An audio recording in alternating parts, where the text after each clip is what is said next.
দোল পূর্ণিমার নিশি নির্মল আকাশ নিন্দময় তো বহিতেছে মলয় বাতাস লক্ষ্মী দেবী বামে করি বসি নারায়ণ করিয়েছে নানা কথা সুখে আলপন এনা করে বিনা করে এলো মুনিবর উপনীত হইল আসিবে কণ্ঠনগর ধীরে ধীরে যুগলের করিয়া পুনতি কহিল নারদ মুনি লক্ষ্মী দেবী পতি কি কারণে আজি হেতা লক্ষ্মী জিজ্ঞেসিল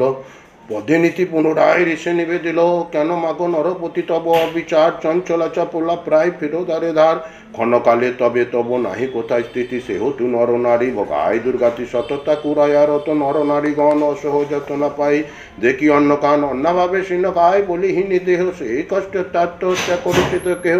কেহ প্রিয় পানদিকা পুত্রকন্যা গানে করিতেছে পরিত্যাগ অন্যেরই কারণে বল দেবী পাশুষিয়াই পাপের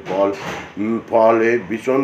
ভীষণ দুঃখে সদা মত্তবাসী জলে এত শুনিয়া লক্ষ্মী দুঃখিল অন্তরে কহিল অতঃপর খণ্ডমণি বরে মত্তবাসী দুঃখে বাই সুখেরই বিষয় দুষ্টিকির ফল হওয়া জানিবে নিশ্চয় চঞ্চল আমায় বলে কিসেরই লাগাইয়া ইহার কারণ তবে শুনো মন যে শাস্তি নাই মানে দেখো যত নারী নর অস্বাস্থ্যকে স্বাস্থ্য জ্ঞান করে নিরতর অনাচারে ভাইরাল সকল সংসার অকৃত স্থানে থাকা দুষ্কর আমার নিজ ধর্ম নিজ শিক্ষা দিয়া বিসর্জন পর ধর্ম পর শিক্ষা করিছে অর্জন দিবা নিদ্রা অনাচারে কত অহংকার অলস্যে কল মিথ্যে গিরিছে সংসার উচ্চ শ্রীকুট কথা কয়ে নারীগণ সন্ধ্যাকালে নিত্য যায় হয়ে অচেতন রমণী ভূষণ লজ্জা দিয়া বিসর্জন যথাই তথাই করে স্বেচ্ছায় গমন নাই দেয় ধূপ দ্বীপ প্রতি সন্ধ্যাকালে সতীর সিঁদুর শোভা